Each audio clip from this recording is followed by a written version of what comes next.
1965 ആദ്യമായിട്ട് ഞാനൊരു automatic car ഓടിക്കുന്നത്.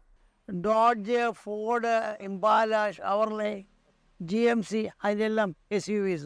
ഞാൻ ഇന്ത്യയിൽ ആദ്യമായിട്ട് മേടിച്ച വിശാഖപട്ടണത്താണ് മേടിച്ചത് വണ്ടി. അതൊരു 2-3 വർഷം ഉപയോഗിച്ചു. സൗദിയിൽ അമേരിക്കൻ വണ്ടി ഓടിച്ച അതേ കംഫർട്ട് എനിക്ക് ഫോർച്യൂണറിൽ കിട്ടി. പെട്രോൾ അടിച്ചൊക്കെ ഏത് എമൗണ്ട് ആയിരുന്നു ആ ഒരു 1980s-ലൊക്കെ?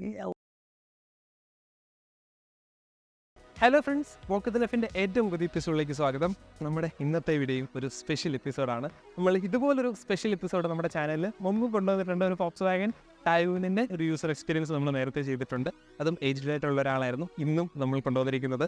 അതുപോലെ കുറേ വർഷങ്ങളുടെ ഒരു വാഹനമല്ല, പല വാഹനങ്ങൾ ഉപയോഗിച്ചതിൻ്റെ എക്സ്പീരിയൻസുമായിട്ടാണ് ഇന്നത്തെ വീഡിയോ. ഇപ്പം കിടക്കുന്ന വണ്ടി ഫോർച്യൂണറാണ്.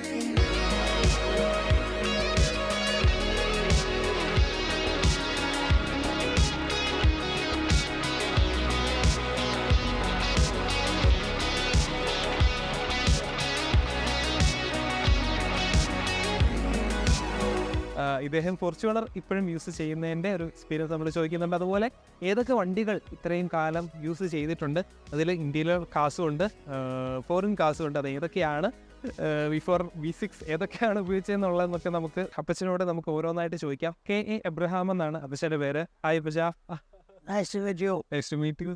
നമുക്ക് വണ്ടിയുടെ കുറേ എക്സ്പീരിയൻസുകൾ അറിയാറുണ്ട്. അപ്പച്ചൻ ഇപ്പോഴും ഫോർച്യൂണർ യൂസ് ചെയ്യുന്നു. അത് ഫോർച്യൂണർ അതുപോലെ ഇഷ്ടപ്പെട്ടിട്ടായിരിക്കുമല്ലോ. SUVs ആണോ അതോ? SUVs. ഓക്കെ. അപ്പം എന്ത് ചെയ്യായിരുന്നു അപ്പച്ചൻ്റെ ഒരു? ഞാൻ എൻ്റെ സർവീസ് ഒരു 20 വർഷം വിശാഖപട്ടണത്തായിരുന്നു. അവിടെ ഞാൻ ജോയിൻ ആയത് 1960-ലാണ്. 1965 ആദ്യമായിട്ട് ഞാനൊരു ഓട്ടോമാറ്റിക് കാർ ഓടിക്കുന്നത്.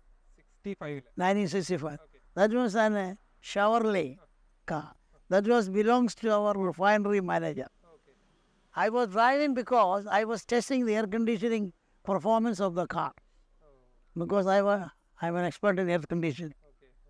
So, to make sure കാറിൻ്റെ AC ശരിയാണെന്ന് അറിയാനായിട്ട് they asked me to use the car. അപ്പോൾ എനിക്ക് ലൈസൻസ് ഇല്ല, but it was inside the refinery. I used automatic. അപ്പോൾ അതിന് മുന്നേ വേറെ വണ്ടി ഓടിച്ചിട്ടില്ല? അതിന് മുമ്പ് പിക്കപ്പോളൊക്കെ ഉപയോഗിച്ചിട്ടുണ്ട്. അതെ, സെഡാൻ കാർ 65-ലാണ് ഉപയോഗിക്കുന്നത്. ദാറ്റ് ഇസ് ദ ഫസ്റ്റ് ഈ ഷവർലെ ആയിരുന്നു, ബ്രാൻഡ് ന്യൂ വിശാഖപട്ടണത്ത്. കാരണം ദാറ്റ് ഇസ് ഇമ്പോർട്ടഡ് കാർ. കാരണം refinery manager can import the car. അവിടെ ജനറൽ മാനേജർക്കും മറ്റുള്ളവർക്കും ഒരു 3-4 പേർക്ക് they are all American cars. So this all AC. I was in charge of the air conditioning side. So ഈ കാറിൻ്റെ air കണ്ടീഷനിങ്ങിൻ്റെ എല്ലാം ഞാനാണ് നോക്കുന്നത്.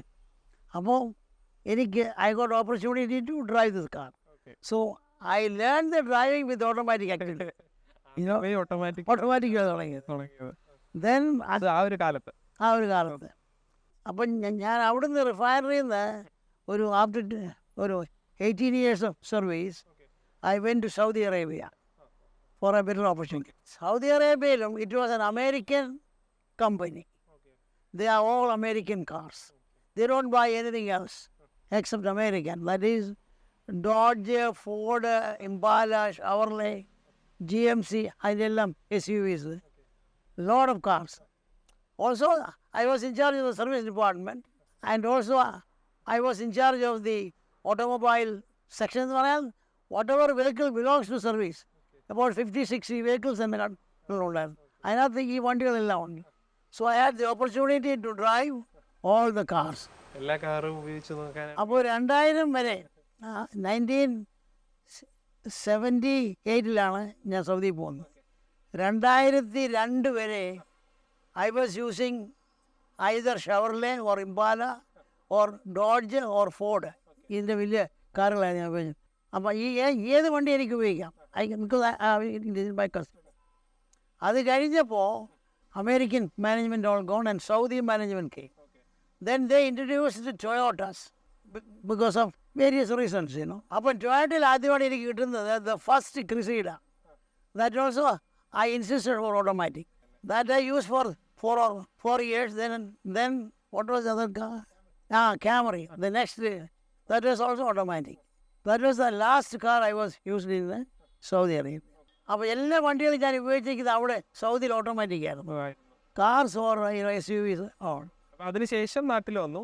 അതിനുശേഷം നാട്ടിൽ വന്നു. നാട്ടിൽ I settle down, I build my house here.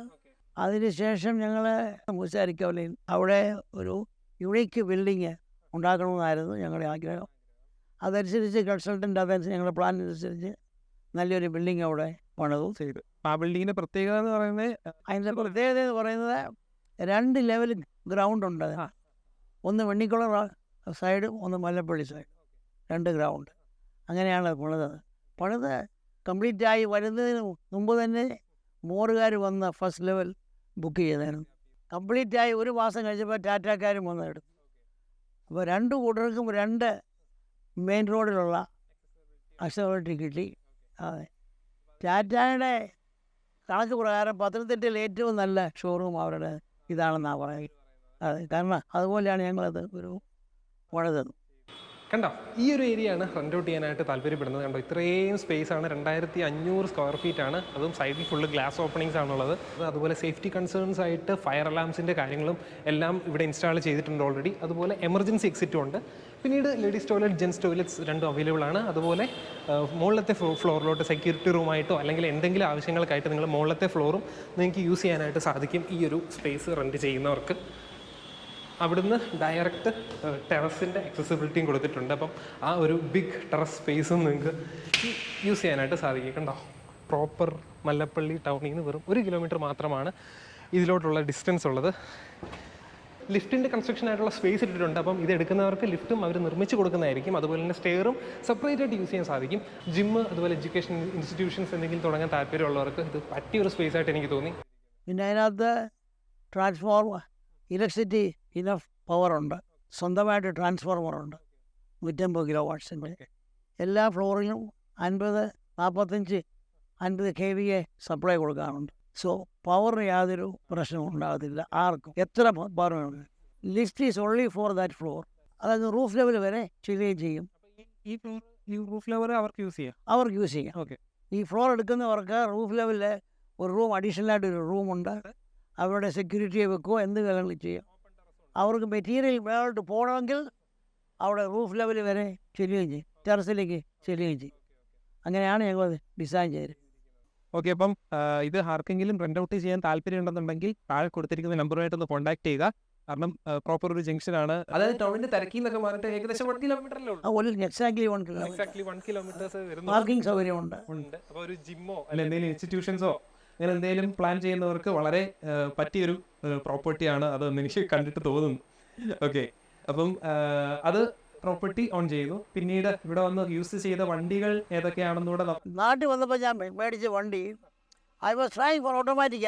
അന്ന് ലാൻസറാണ് മേടിച്ചത്. പക്ഷേ എനിക്ക് ഓട്ടോമാറ്റിക് കിട്ടിയില്ല. ഇറ്റ് വാസ് എ മെക്കാനിക്കൽ മാനുവലായിരുന്നു. That was a good car, but എനിക്കൊരു അൺകംഫർട്ടബിൾ ആയിരുന്നു ഈ ഗിയറിൻ്റെ ഓടിക്കുന്നത്. അങ്ങനെ ഇരിക്കുമ്പോഴാണ് we decided to go for Toyota. ടൊയോട്ടയിലേക്ക് not the car, we prefer SUV. അപ്പോഴാണ് the Fortuner team. So we prefer for automatic Fortuner. The pioneer in automatic is American, but Toyota equally good in automatic. Japanese, yeah. They have, കാരണം originally automatic vehicles are in America. They are the pioneers in automatic cars. അത് കഴിഞ്ഞ് പിന്നെ അത് copy ചെയ്താണ് ഈ ടൊയോട്ടക്കാരെ നല്ല വണ്ടി ഇറക്കാൻ. They are also expert in They are also very expert in. Their automatic cars are the best. One of the best. അങ്ങനെ ഫോർച്യൂണർ സ്വന്തമായി. അങ്ങനെ ഫോർച്യൂണർ വന്നു. ആൻഡ് എനിക്ക് ഏറ്റവും comfortable to drive Fortuner. Big vehicle, seating is easy, comfortable, driving comfortable, view is. അങ്ങനെയാണ് Fortuner select ചെയ്തത്. അപ്പം അത്രയും വണ്ടികളൊക്കെയാണ് ഉപയോഗിച്ചിട്ടുള്ളത്. അപ്പം ആദ്യം അപ്പച്ചൻ യൂസ് ചെയ്തിട്ടുള്ള വണ്ടി ഏതായിരുന്നു? ഞാൻ ഇന്ത്യയിൽ ആദ്യമായിട്ട് മേടിച്ചത് വിശാഖപട്ടണത്താണ് മേടിച്ചത് വണ്ടി.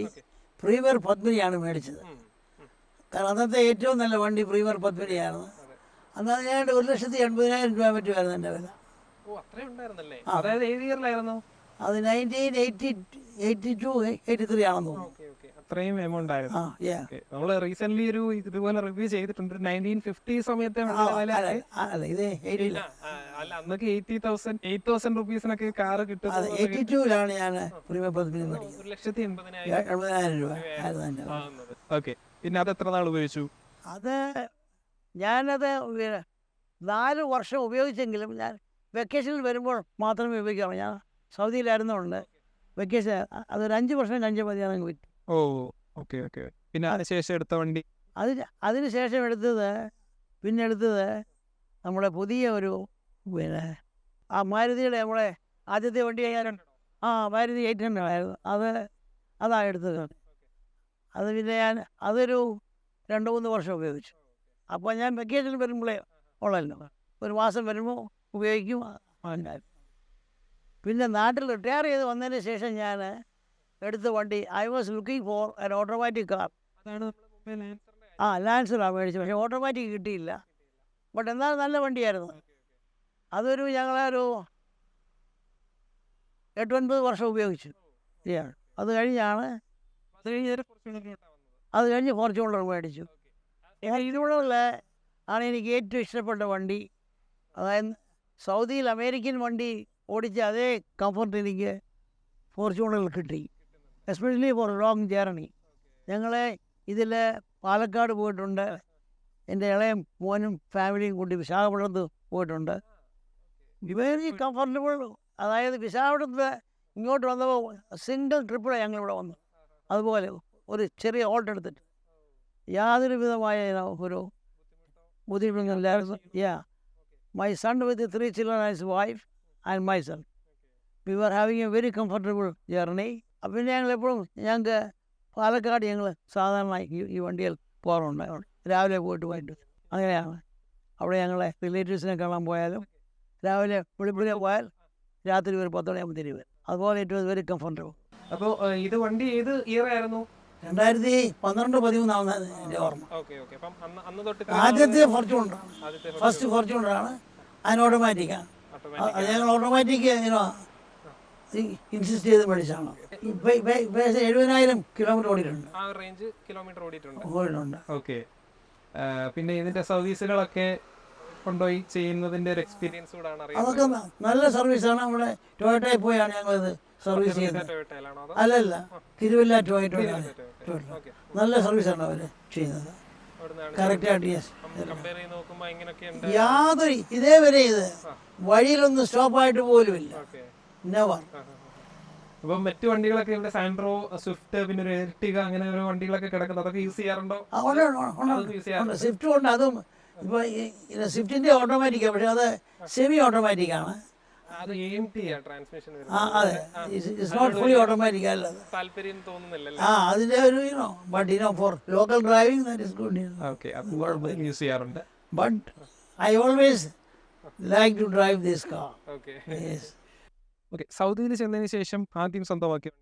സൗദിയിലെല്ലാം കമ്പനി വണ്ടികളാണ് ഞങ്ങൾ ഉപയോഗിച്ചുകൊണ്ടിരുന്നത്. സ്വന്തമായിട്ട് വണ്ടി മേടിക്കേണ്ട കാര്യമില്ല. ഞാൻ സർവീസ് ഡിപ്പാർട്ട്മെൻറ്റ് മാനേജരായിരുന്നതുകൊണ്ട് ഞങ്ങൾക്കൊരു ഓട്ടോമൊബൈൽ ഡിപ്പാർട്ട്മെൻറ്റ് തന്നെ ഉണ്ട്. അപ്പോൾ വണ്ടി അവർ അലോട്ട് ചെയ്യും.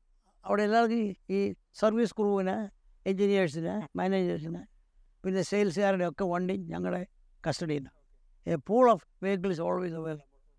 അന്നത്തെ കാലത്ത് മുഴുവൻ അമേരിക്കൻ വണ്ടികളേ ഉള്ളൂ ഞങ്ങളുടെ കമ്പനി. അത് പിക്കപ്പ്, അതായത് crew cab and single cab and double cab ഉള്ള അതെല്ലാം GMC അല്ലെങ്കിൽ ഫോർഡായിരുന്നു.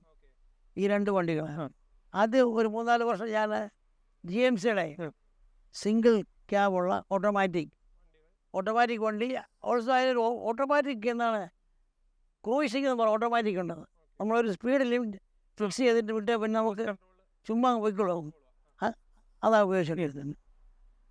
Then when I became the manager level, then my vehicle became ആദ്യം ഷവർലെയാണ് ഉപയോഗിച്ചുകൊണ്ട്. ഷവർലയുടെ കാർ വലിയ വണ്ടി. പിന്നെ ഇംപാല ഉപയോഗിച്ചിട്ടുണ്ട്, ഡോഡ്ജിൻ്റെ കാർ ഉപയോഗിച്ചിട്ടുണ്ട്, ഫോർഡിൻ്റെ കാർ ഉപയോഗിച്ചു. ഒരു 10-20 വർഷം ഈ വണ്ടികളൊക്കെ ഉപയോഗിക്കുമായിരുന്നു, എല്ലാം ഉപയോഗിക്കാൻ പറ്റും. അത് കഴിഞ്ഞ് ഉള്ള ലാസ്റ്റ് ഒരു 5 yearsആണ് ടൊയോട്ടയുടെ ക്രിസ്റ്റീനയും ക്യാമറയും അങ്ങനെയാണ് കൊണ്ട്. ഓക്കെ. അപ്പം ഈ വണ്ടികളുടെയൊക്കെ മൈലേജ് ഒക്കെ ഓർമ്മയുണ്ടോ? മീൻസ് ഇപ്പോൾ പ്രീമിയർ 10 അല്ലേ നാട്ടിൽ ആദ്യം ഉപയോഗിക്കുന്നത്, അപ്പോൾ അതിനൊക്കെ എത്ര മൈലേജ് ആയിരുന്നു കിട്ടിക്കൊണ്ടിരുന്നത്? പെട്രോൾ എനിക്ക് നല്ല മൈലേജ് ഒരു 10-20-25 മൈലേജ് കിട്ടുമായിരുന്നു. പെട്രോൾ അടിച്ചൊക്കെ ഏത് എമൗണ്ട് ആയിരുന്നു ആ ഒരു 1980s? ഓർമ്മ എന്താണ് 5-6 രൂപയേ ഉള്ളൂ. ഒരു ഫുൾ ടാങ്ക് അടിച്ച് 200 രൂപ 300 രൂപ ഉണ്ട്. പ്രീമിയർ പമ്പ് അതിലൊക്കെ ഫുൾ ആകുവാനാണ് തോന്നുന്നത്. ഇപ്പം ഞാൻ ഓർക്കുന്നില്ല. ഈ വണ്ടി എടുത്തപ്പോൾ ആദ്യം 2500 രൂപയ്ക്ക് ഫുള്ളാകുമായിരുന്നു. ഇപ്പോൾ ഇത് 8000 രൂപ ആകും ഫുള്ളാകണമെങ്കിൽ. ഇതിന് ഫുൾ അടിക്കണം 8000 റുപ്പീസ്. യെസ്, എടുത്തന്ന് ഇത് 2500 രൂപ. ഓക്കെ. അപ്പോൾ പല ബ്രാൻഡ് ഉപയോഗിച്ചതിൽ ഏറ്റവും ഇഷ്ടപ്പെട്ട കസ്റ്റമർ സർവീസ് ഏതിൻ്റെയാണ് എന്നുള്ളത് ചോദിക്കാം. കസ്റ്റമർ സർവീസ് പറയാൻ ഏറ്റവും എനിക്ക് ഇന്ത്യയിൽ വന്നേ പിന്നെ ഏറ്റവും ഇഷ്ടപ്പെടുന്നത് ടൊയോട്ടയുടെ സർവീസാണ്. അത് കഴിഞ്ഞാൽ പിന്നെ ഇവരുടെ അതാണ് സുസുക്കി അവരും ബോധാക്കും. ആ 2 വണ്ടി ഇപ്പോൾ ഞാൻ ഉപയോഗിക്കുന്നത്. സാൻഡ്രോ ഇപ്പോൾ ഉപയോഗിക്കാറില്ല. അത് മാനുവൽ. ഓക്കെ. ഇപ്പം അതൊക്കെയാണ് നമുക്ക് നീണ്ട കുറേ വർഷത്തെ വാഹനത്തിൻ്റെ എക്സ്പീരിയൻസ് നമുക്ക് പറയാനായിട്ടുണ്ടായിരുന്നത്. Thank you so much. അപ്പോൾ നമുക്ക് കുറേ കാര്യങ്ങൾ ഇത്രയും ഷെയർ ചെയ്തു തന്നതിന് വളരെ നന്ദി. ഇതുപോലുള്ള യൂസർ എക്സ്പീരിയൻസ് വീഡിയോസ് കാണാനായിട്ട് നമ്മുടെ ചാനൽ ഒന്ന് ചെക്ക് ചെയ്ത് നോക്കുക. ചാനൽ സബ്സ്ക്രൈബ് ചെയ്യാനായിട്ട് മറക്കരുത്. നമ്മൾ ഇതുപോലുള്ള യൂസർ എക്സ്പീരിയൻസ് ഒരുപാട് ചെയ്യുന്നുണ്ട്. അതുപോലെ നിങ്ങൾക്ക് എന്തെങ്കിലും നിങ്ങൾക്ക് എന്തെങ്കിലും കാറിൻ്റെ യൂസർ എക്സ്പീരിയൻസ് ചെയ്യാൻ താല്പര്യം ഉണ്ടെന്നുണ്ടെങ്കിൽ നമ്മളായിട്ട് കോൺടാക്ട് ചെയ്യുക. അതുപോലെ തന്നെ വീഡിയോയുടെ താഴെ കമൻറ്റും ചെയ്യുക ഏതെങ്കിലും വണ്ടിയുടെ കാണാൻ താല്പര്യം ഉണ്ടെങ്കിൽ. ഓക്കെ, അപ്പോൾ നമ്മളെ ഇതുപോലുള്ള യൂസർ എക്സ്പീരിയൻസ് വീഡിയോസുമായിട്ട് നമ്മൾ വീണ്ടും വരുന്നതായിരിക്കും. അതുവരേക്കും good bye. Thank you very much.